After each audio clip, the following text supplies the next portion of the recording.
(1890), the tuberculosis ward of the Charité Hospital, Berlin. In the last 30 years, there'd been a revolution in the knowledge of disease. But in wards like this, the new knowledge had little effect. Major infectious diseases like TB still went unchecked.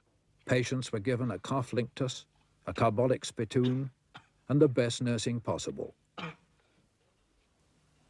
At that time, more people were dying from TB than from any other single cause.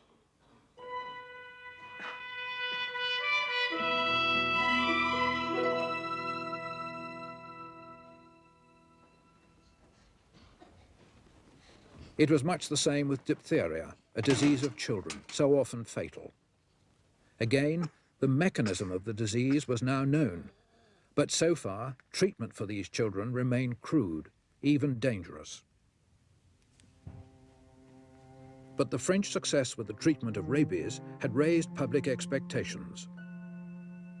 Here in Berlin, Robert Koch found himself expected to achieve something of similar magnitude as Germany's leading bacteriologist.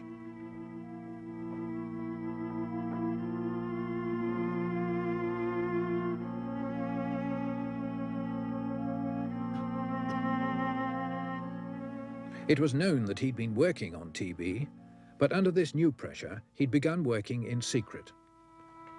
He was now director of the Institute of Hygiene, where he gathered round him some remarkable men. One of them was Paul Ehrlich, 35, Jewish and eccentric. He'd been in Breslau as a medical student when Koch, then just a country GP, had caused a sensation with his anthrax work. Koch had recognized Ehrlich's outstanding ability, but always short of money, had only been able to offer him laboratory space. Here, Ehrlich worked unpaid. A great theoretician, at that time, Ehrlich probably knew more than anyone about the nature of the body's immune response to disease. Certainly as much as Emil Behring, a doctor seconded from the army to eke out Koch's slender resources.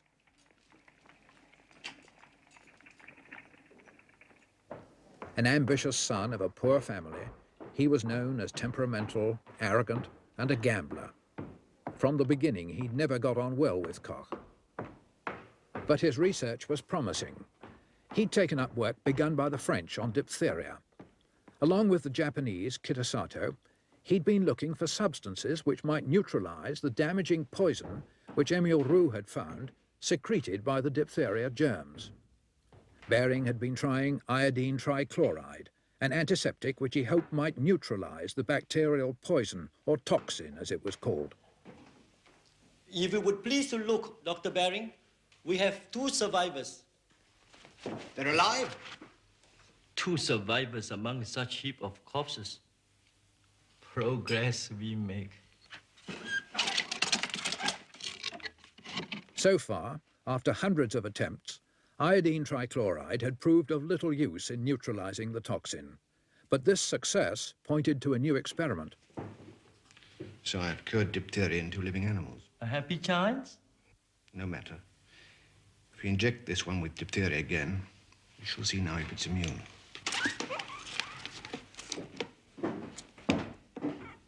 A few days later, the animal was as healthy as before. Behring believed this experiment showed that a chemical had been produced naturally in the blood, which neutralized the toxin. To prove it, he took a drop of blood serum, free of any other matter, from an immune guinea pig, and mixed it with living bacteria. Take those now, Kitasato. If these bacteria remained untouched, it pointed to a chemical in the blood which acted not on the bacteria, but on the toxin. It would be an antitoxin. The bacilli are as active as ever. As I expected, the immunized serum acts not on the bacilli, but on the poison.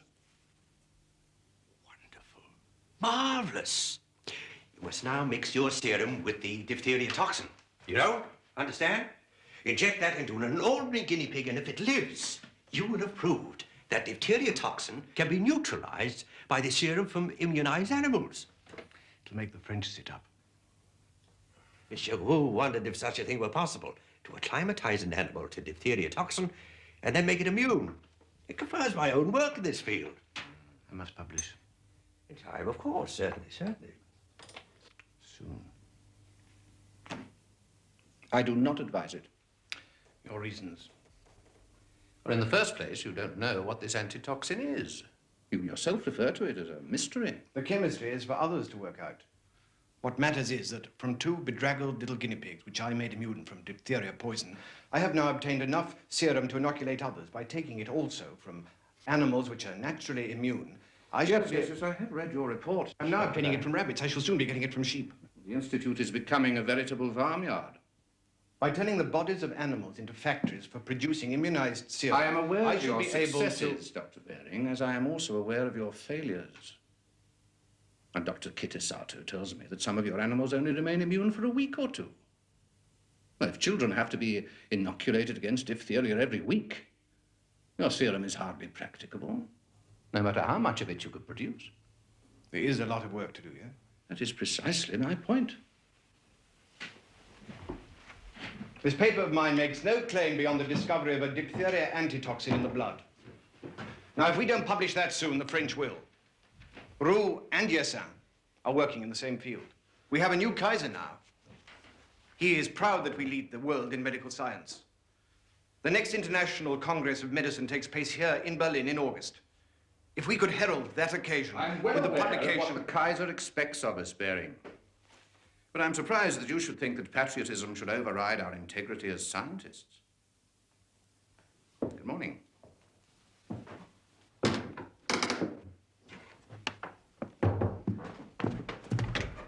Oh, it's Dr. In the laboratory.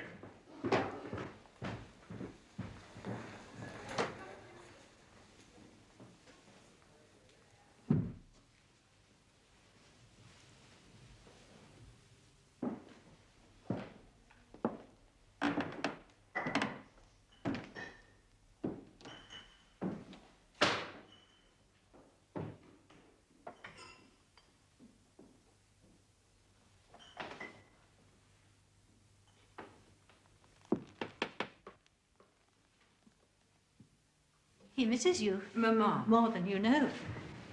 He stays up later and later. It's not always work, I know that. You meant a lot to him, Gertrude. And you? You kept him young. He thinks I make him old. That's stupid. He's no one here to talk to now but me. And I never was one he could converse with. Not about his work. You gave him his first microscope. That was a long time ago. Don't make such a martyr of yourself, Mamma. He talks of travelling again. That's always a bad sign. He knows very well he can't, with all his work at the Institute. Work that gets him nowhere. Nonsense. He's on the point of finding a cure for tuberculosis. And when that happens... Your father's not achieved anything for 6 years now. That worries you? It worries him.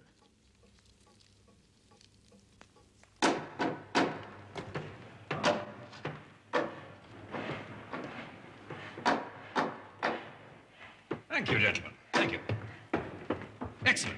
The decorations of the great auditorium seem to be coming along splendidly. I'm sure our delegates will be most impressed. Now then. Just Sidney, I think we don't want to detract from the splendors of the main hall, do we? Ah, Dr. Koch. I'll be with you in a moment.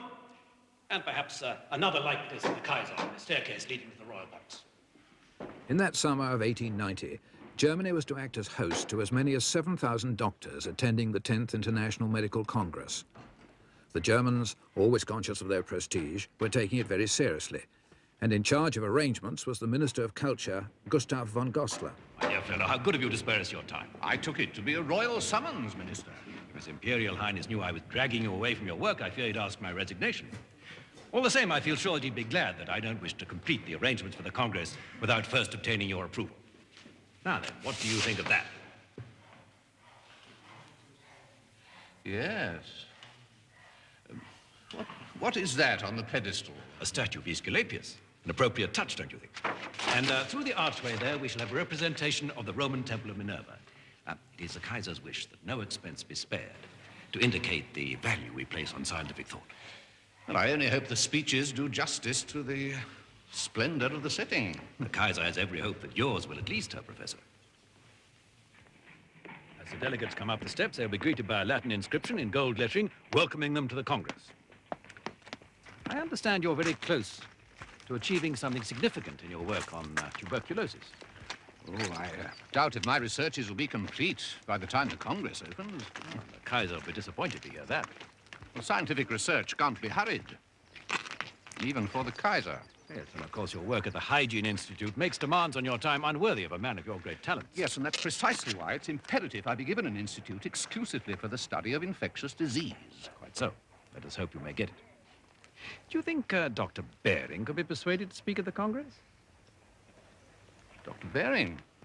I'm told he's made some great steps in relation to the cure for diphtheria. Well, his researches are not yet complete either.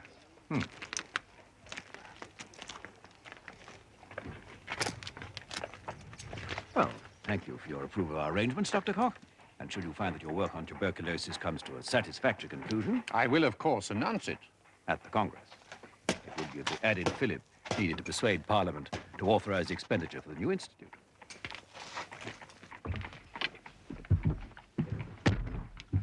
And what a triumph for our country. It is, after all, 8 years, I think, since you discovered the cause of the disease.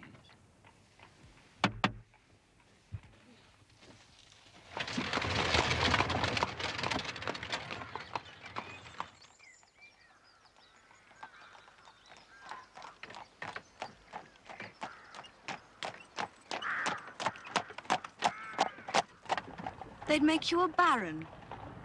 Von Koch. And that would please you? Might even justify my being in love with you. Oh, you need justification. To love a man as old as you? Certainly I do. So, if I were to retire into obscurity, as I think my wife would like me to... Oh, I could never love a man whose only achievements were behind him. For more than 2 years now, Koch had been seeing a young girl, Hedwig Freiburg, in secret. He was 47, she was 20. They'd met at an artist's studio where Hedwig worked and where Koch had gone for a sitting. They say there'll be 7,000 people in that hall to hear you. A cure for consumption. What if I can't find one? Then you're not Robert Koch.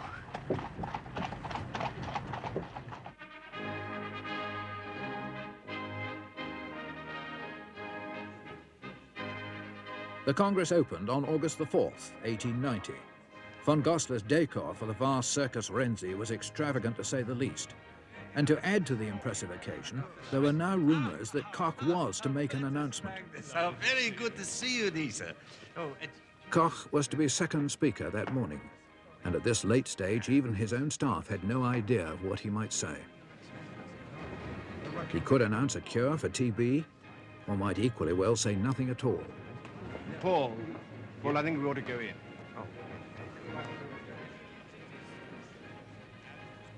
The proceedings were opened by one of Koch's sternest critics, the eminence grise of German medicine, Rudolf Virchow.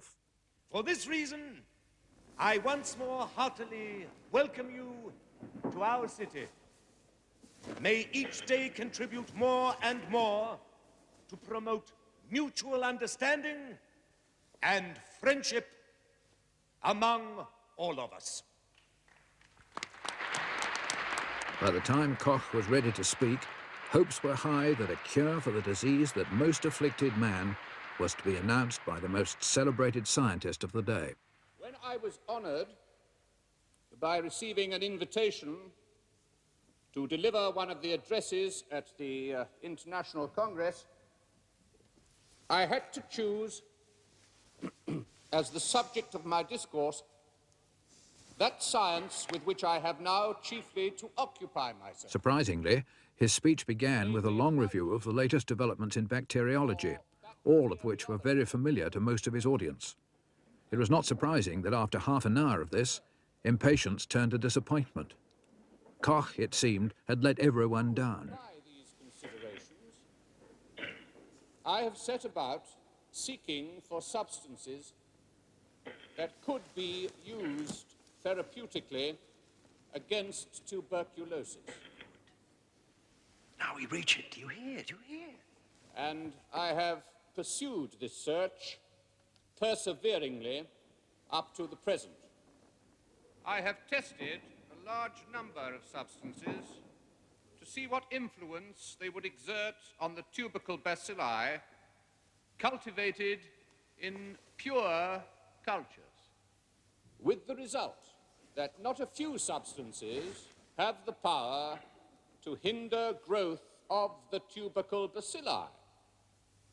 But however effective on pure cultures, none reacted effectively upon animals suffering from tuberculosis.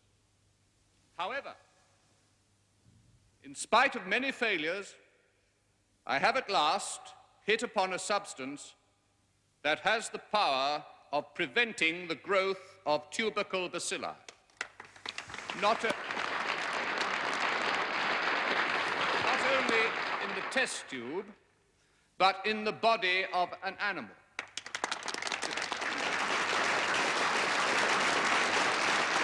My researches on this subject are not yet completed.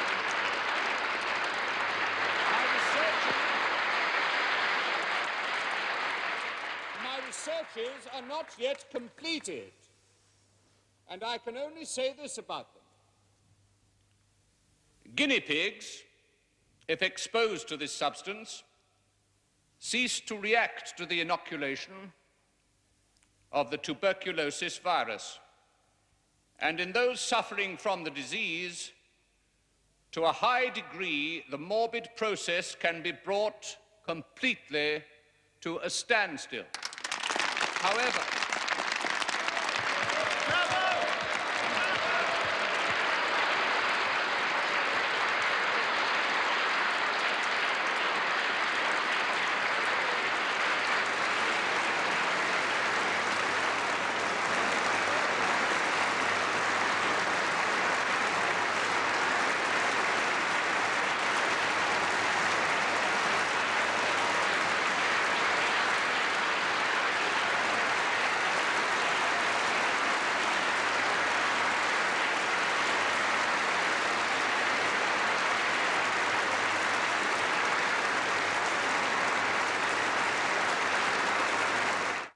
The second speaker was Professor Koch on bacteriological research.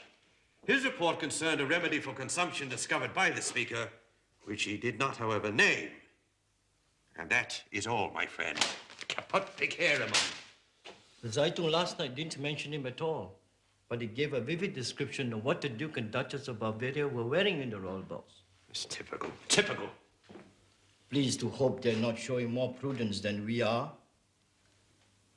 So, this is it, the magic lymph. Am I the first to see it? apart from my assistant, Dr. Livett. So the great killer is to be felled at last. It's a little early to say that, Minister. The Kaiser has asked me to convey to you personally his congratulations on your achievement. But there is no achievement yet, Minister. Anyone who listened carefully to what I said yesterday... An occasion which will be recorded in the annals of our country as one of the great milestones of medical history. Only if tuberculin works. There is a doubt. It's only been tried on guinea pigs. One rather gathered. I said, very plainly, that my researches are not yet completed. I don't recall. There was too much emotional fuss going on, perhaps.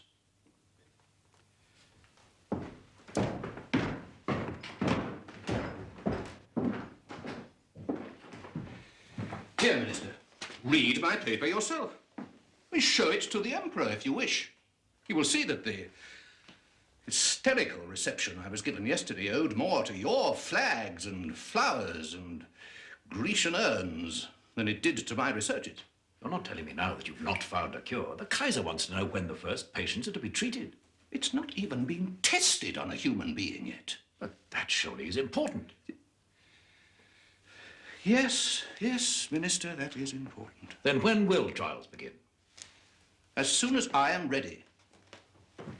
One of my aides has a brother in the Charité with tuberculosis. He went to see him this morning with news of your discovery. I hope they won't have to wait too long, Koch.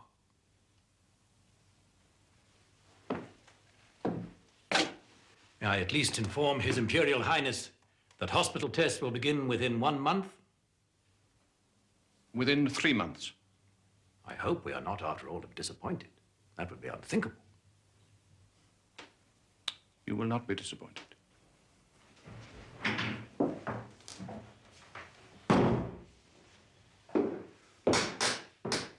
I think you ought to know, sir, we've had a request from the Moabit Hospital this morning. Also from general practitioners. Requests? Requests for what? For tuberculin, sir.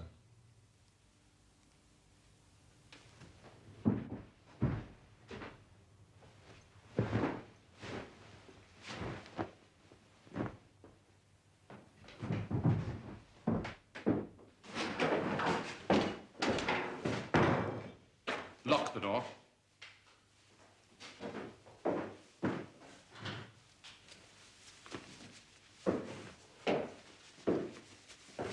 Prepare a dose, Livets.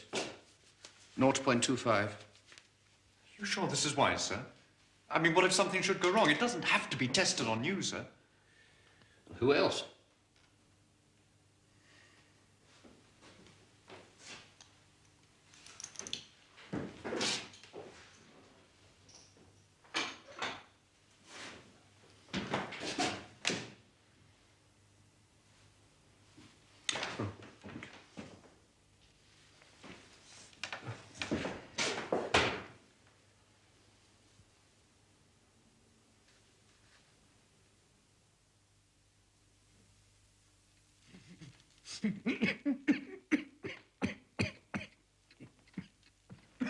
Three or 4 days after the injection, Koch became extremely ill.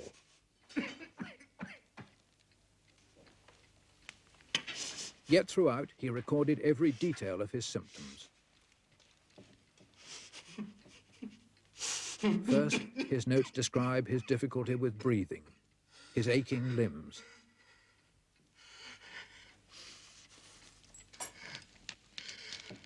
Then, on the 5th day, he noted a violent attack of shivering, lasting an hour, vomiting, and a temperature of nearly 104 degrees.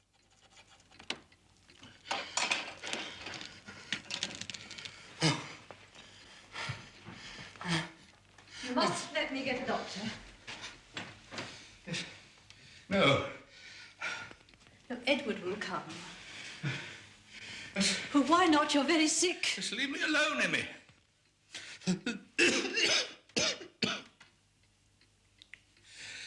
Is it typhoid? You must know. It's nothing. It will pass. Now leave me.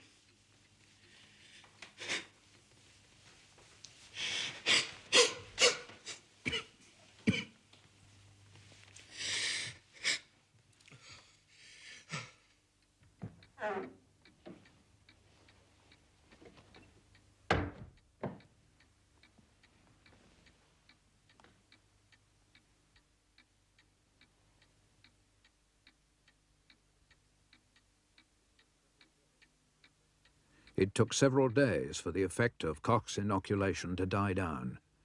Yet so great was the pressure on him that on the basis of this one experiment on himself, he allowed full-scale trials to begin at the Charité Hospital. His son-in-law, Dr. Edward Fools, gave the first injections, deliberately confined to milder cases. Maybe a little unpleasant for a head.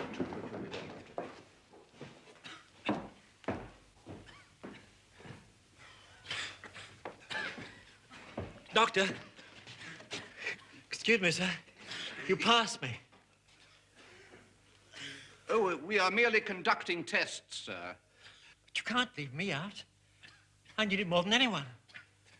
Yes, but it is not yet authorized for general practice. I mind that. What have I got to lose that I'll not lose anyway without it?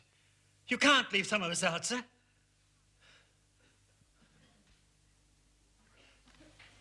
He's like a medieval mountebank. Dr. Koch's magic elixir.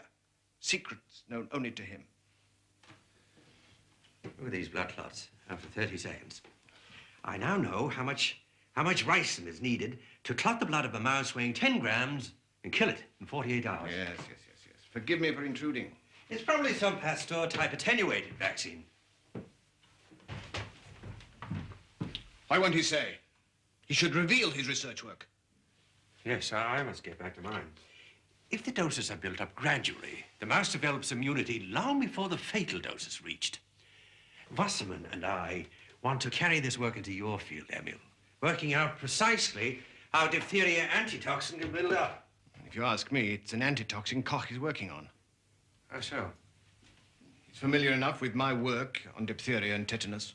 Robert Koch stands in no need of other people's ideas, Dr. Behring. He's produced nothing original for 6 years. Picks my brains on antitoxins, tells me not to publish. And a few months later comes out with something that sounds remarkably similar and refuses even to reveal how he arrived at it. Gutman is going to try it out at the Moabit Hospital. I said I'd help him. You? I am a qualified doctor of medicine. But you don't know what tuberculin is. Dr. Koch does. That's enough for most of us.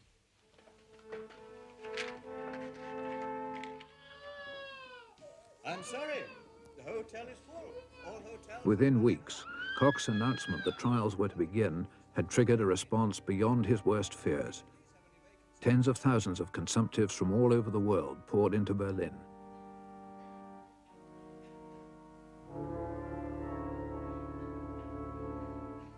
The weather was now bitterly cold. A handful only were treated in the Charité. The rest were left to dubious outpatients clinics run in the foyers of the main hotels. I can give no more injections tonight. My supplies are limited. I'll be back again at 6 tomorrow evening. But my son is dying. Then I doubt if Dr. Koch's lymph would save him anyway. It is not recommended for advanced cases. It's our only hope. We have come all the way from Menton. Everyone has come a long way, madame. Some of the patients in the lounge have come from America. But what do we do? There are no more admissions to the hospitals. We don't even have anywhere to stay. I could probably arrange to have him admitted to a private clinic. Where, when? The fee is 1,000 marks a week, with a further 300 marks for the treatment. But I couldn't afford that. No one could. Enough can. Otherwise, that would not be the price.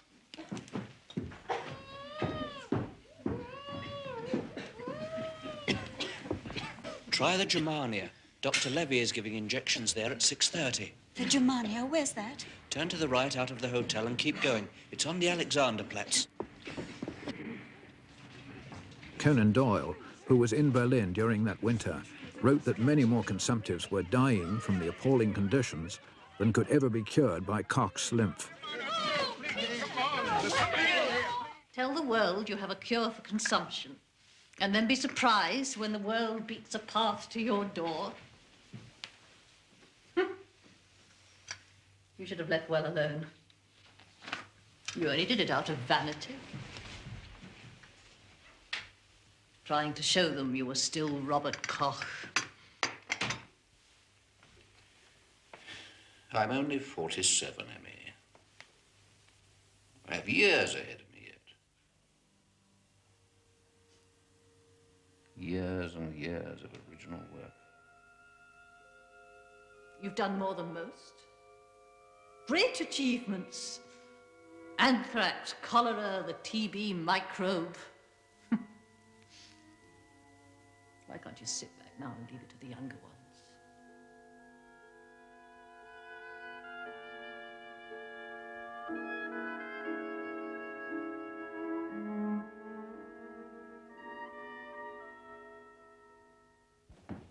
In the wake of the patients came 2,000 doctors, all eager to be among the 20 or so that each day Professor Bergman, clinician in charge of trials, took on his rounds.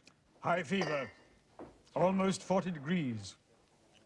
Observe the effect of the injection in the tubercular swelling of his cheeks, nose, neck, even arms. Also, the lymphatic glands are swollen, and most of his joints. But when he recovers from this attack brought on by the tuberculin, he will be able to move his arms much more easily, and we hope be well on the way to full recovery.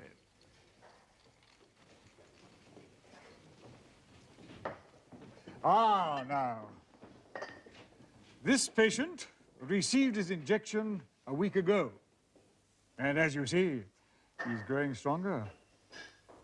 Well done. There's no point administering the lymph to really advanced cases where the tuberculosis is too ingrained to be cured, or where processes apart from tubercular ones, such as changes in the pulmonary tissue, are at work. Though too early to say what the lasting effect will be, there's no doubt that in the short term at least, Dr. Koch's treatment is proving effective.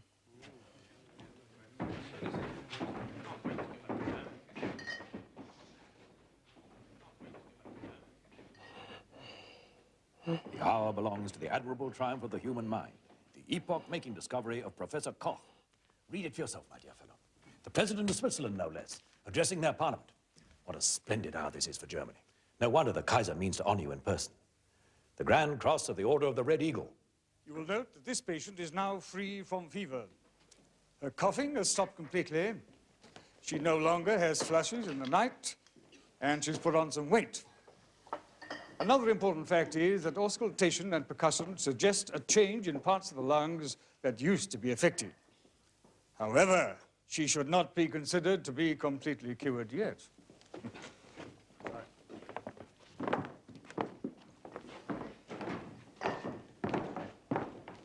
In some cases, the bacilli disappear, producing the physical manifestations you just observed, only to be produced anew in the phlegm. But doubtless such cases will prove to be exceptions. In recent years, only Bismarck and von Moltke have been given the freedom of Berlin. My heartiest congratulations.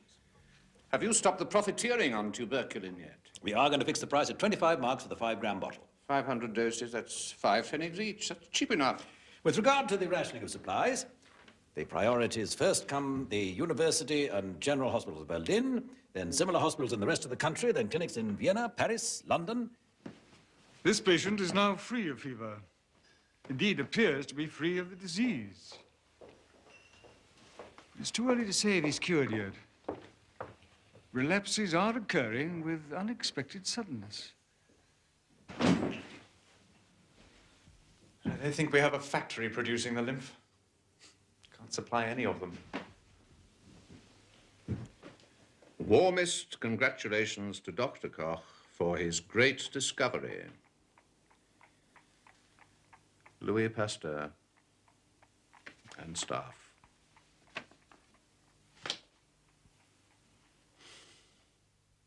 The relative importance of the humoral and cellular theories of immunity. On December the 11th, Behring read his paper on diphtheria antitoxins. It made a profound impression. Point of view. Possibly the dosage was increased too rapidly. The reactions to the lymph are so varied that all patients must be examined very closely during treatment. If the bacilli get a chance to renew themselves, they act, it seems, with increased virulence.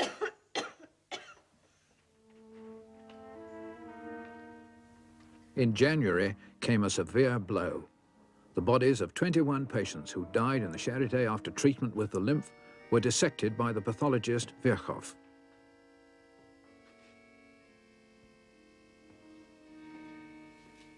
Virchow's prestige was enormous, his judgments unquestioned, whether motivated by animosity to Koch or not. New tubercles, you said? Yes, sir. Completely fresh ones. These swellings can hardly be temporary, as Dr. Koch maintained. Active growth in all internal organs. A cavern in the lung here, sir.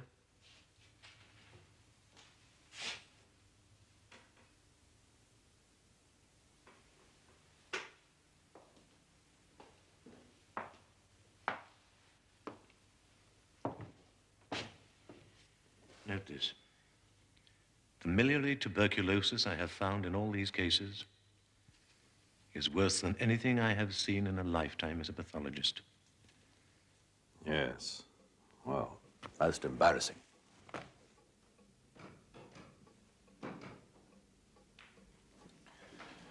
Professor Virchow is entitled to his opinion. Yes, indeed, an opinion. Unfortunately, it's an opinion which carries a great deal of weight.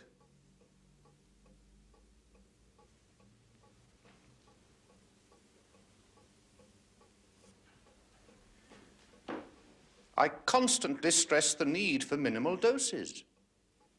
But some of these doctors, in their haste, their ignorance... Yes. Well, fortunately, the government approved the new institute before this all came out. Let's not get disheartened. It's early days yet. Oh, yes. I mean, there have been many cures. I mean, the reports from Hanover are excellent. Exactly. A setback, no more. And when the new Institute for Infectious Diseases opens, a chance to bring together all the finest medical minds of our country, this Dr. Behring, for example, the publication he recently made on diphtheria has caused a great stir. We must look to the future. Yes, sir. Meanwhile, there does seem to be a certain amount of feeling in medical circles, reflected indeed in the national press, that perhaps it is time for you to let us know what your lymph really is. Do you not agree? When Koch published his results, it was seen that he'd originally been working on skin tuberculosis in guinea pigs. He'd noticed that when an already injected guinea pig was given a second dose of a TB culture, a surprising thing happened. Instead of getting worse, the skin became very inflamed, and then after a short time, the original sore cleared up and the animal recovered. So Koch killed his culture, as a living one was obviously dangerous, and made an extract of these killed bacilli. Again, the sores healed.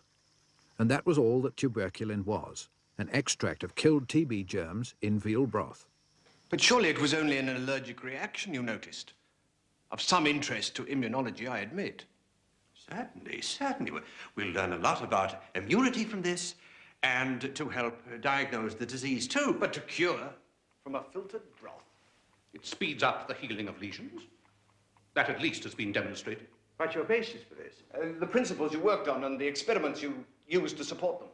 Yes, it were based on the principles of attenuation, as Pasteur has defined for us already. But you know, I've always thought some kind of attenuated strain. I had principles in my diphtheria research and a whole set of experiments to support them. And you told me not to publish, sir. And yet you claim a cure for consumption on the basis of a few local reactions in one or two animals. A few? Body temperature, absence of bacilli in excreta, no sign of swollen glands. There was evidence enough. What did you find internally? If the public hadn't gone quite mad when the lymph was first introduced. You did dissect the animals after you... If doctors had any idea about the sizes of dosage. Did you dissect? Some of the overdoses prescribed were frightening. I mean, no wonder people died. How could I be expected to keep control of what was happening with thousands of hysterical people pouring into Berlin every day? Did you dissect? This has taken years of my life. I did not intend to place it precipitately in the hands of fools.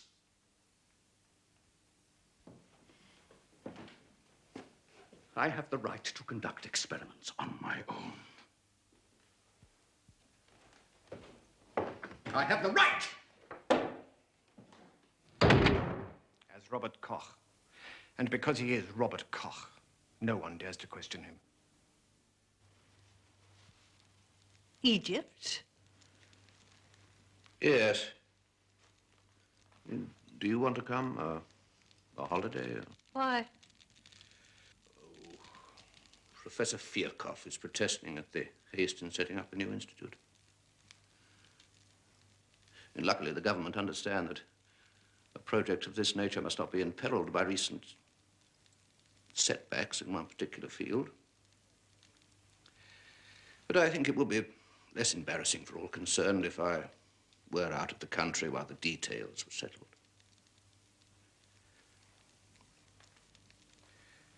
Alexandria, I thought. Where you are still such a hero. No, Robert, I'm staying here. So Koch went to Egypt alone, while the storm over Tuberculin blew over. From there, he wrote to Hedvig. You have been my only consolation in this time of turmoil. As long as you love me, the trials of fate cannot beat me down. Dearest Hedvig, do not abandon me, for your love is my comfort and the star to which I fix my gaze. By the autumn of 1891, the promised Institute for Infectious Diseases was ready, and in the team that Koch gathered here on his return from Alexandria were Paul Ehrlich, Kitasato, and, inevitably, Emil Behring. His work on antitoxins had made him internationally famous. His self-esteem had grown to match. Its potential as a preventative will be developed later. In any event, I don't intend to start the first clinical trials until well into the new year, probably at the charity. To raise hopes prematurely before you're as certain as you possibly can be is, in my opinion, bordering on the criminal. Please come with me.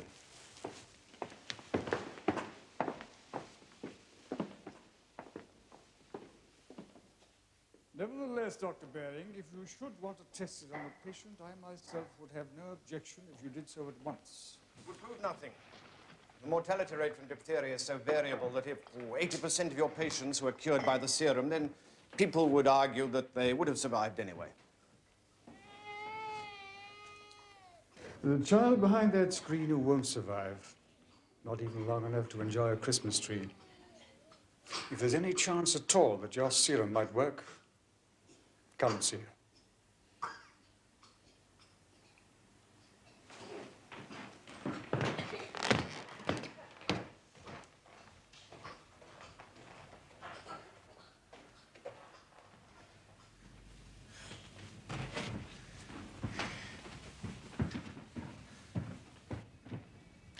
No paralysis yet, but it will come. The progress of the disease appears quite unalterable.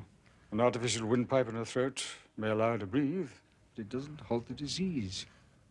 Your serum might. You've nothing to lose. The old family house is up for sale in Clausthal. Remember it? Of course. I didn't live far from it myself, did I? I might buy it back again. We're leaving Berlin? No. But it would be convenient to have somewhere near Strasbourg, where Trudy is. And since you liked Clausthal, I thought you might be happier there than in Berlin. Leaving you here with Hedvig Freiberg.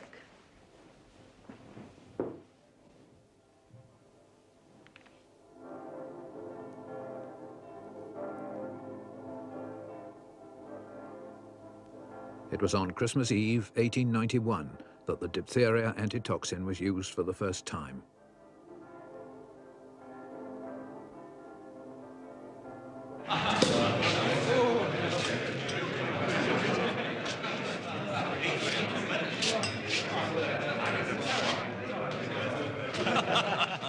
Carl, I used to say, bring me a caviar sandwich. It always turned out to be a stale roll with a bit of ham in it.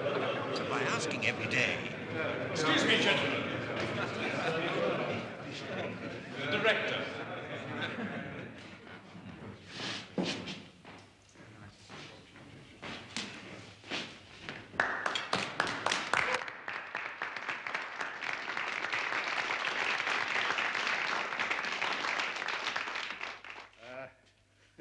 No, I don't intend to make a speech.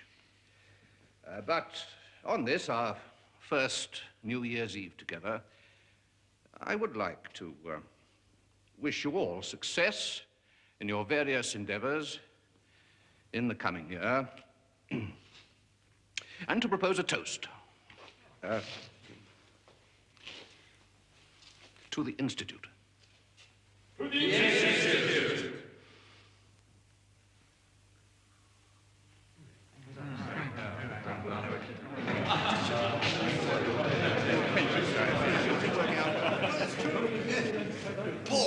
Paul! I've just come from the charity. Our serum cures. Cures? What? Who?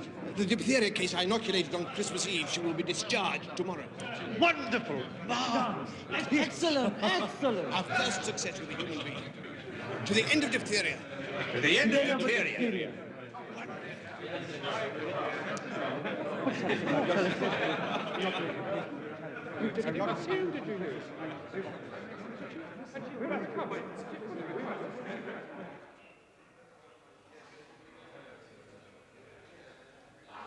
But like Koch's tuberculin, Behring's antitoxin also ran into difficulties. A few children recovered, but many died.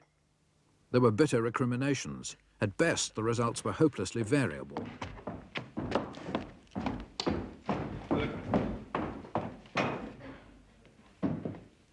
Trials were stopped, and there was no certain answer for what was going wrong.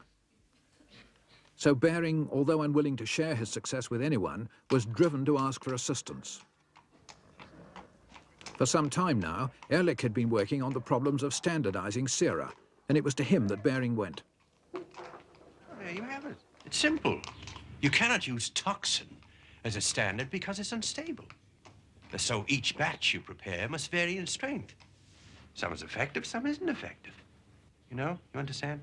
That's your problem. Let me show you the toxin I had. Yes.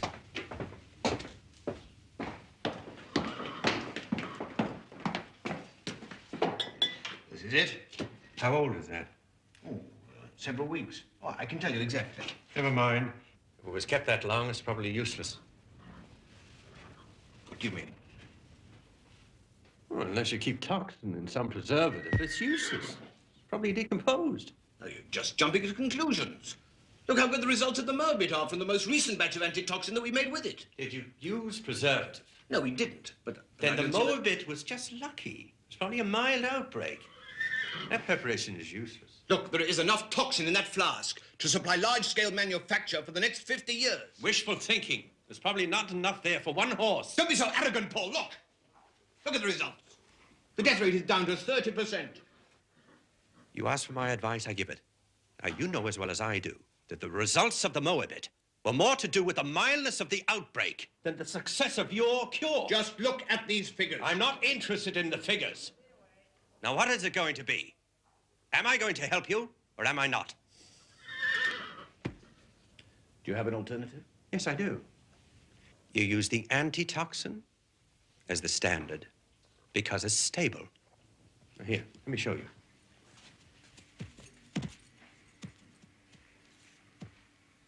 Not only did Ehrlich work to provide an accurate method for standardizing sera, but by giving horses steadily increasing doses of toxin, he dramatically raised the level of antitoxin that they would produce in their blood.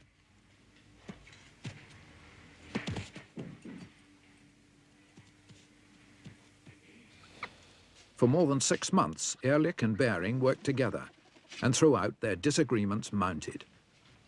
In the end, they achieved their objective, a serum of consistent strength which cured. Its results were all they'd hoped for. But Ehrlich, never a man to bear grudges, was often to talk of this time as the unhappiest of his life. Behring was obtuse, difficult, and resentful. He was obviously extremely jealous of his claim to success. Come. How do you do, sir? Good morning. Want to sit down, cigar? Thank you. It had been agreed to license the production of antitoxin to a Frankfurt chemical company. Behring obviously stood to make large sums from the royalties. But with his contribution to the success of the treatment, so did Ehrlich. A meeting was therefore called in the chemical company's offices to discuss how the money would be shared.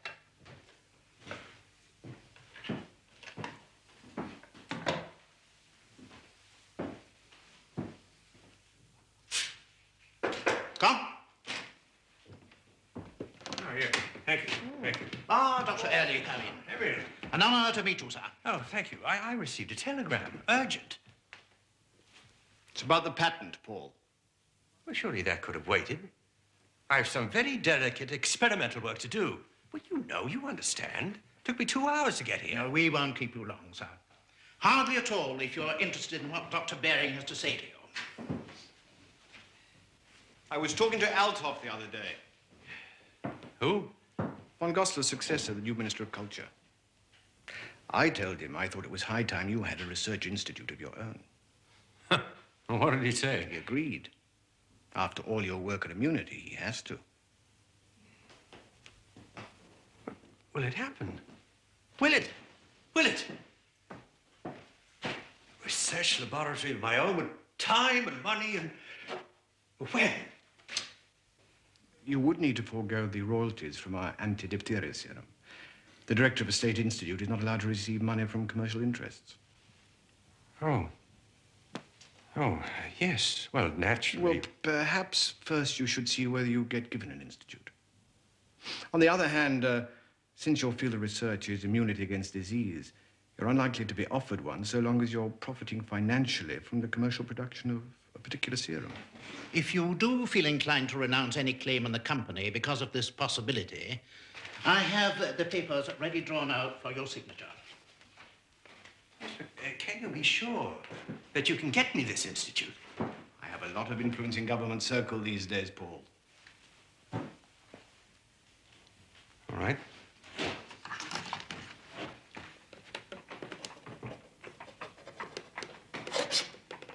Yeah. Now, back to work. Oh.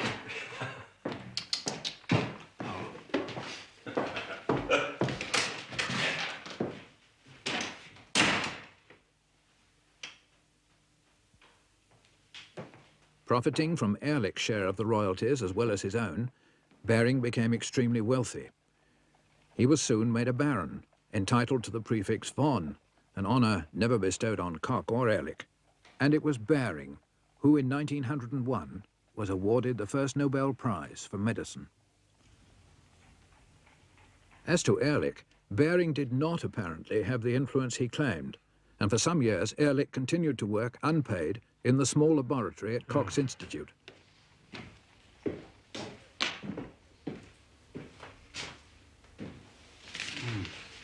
Come in.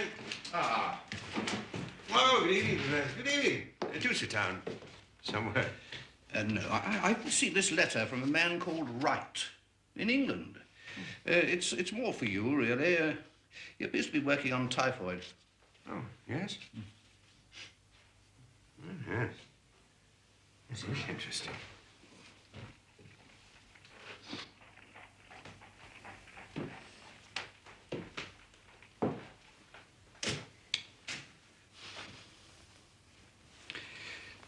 What is that?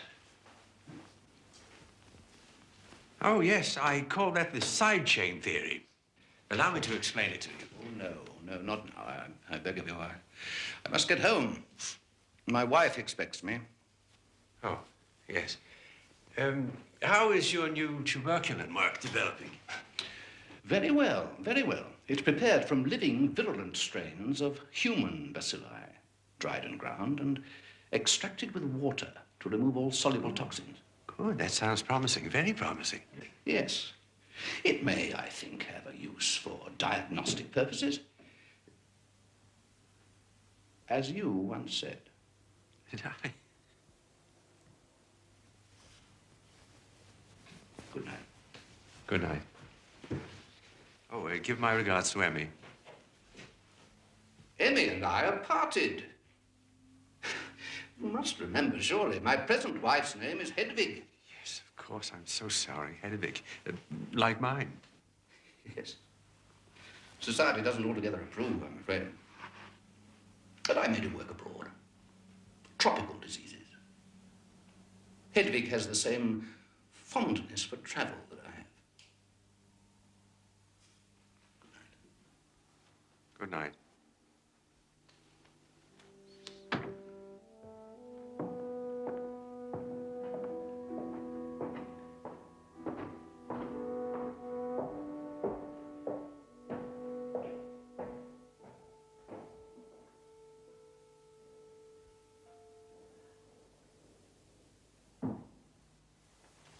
For Koch, his work on tuberculin marked the end of his career as a major scientist. Ehrlich's career, however, had only just begun.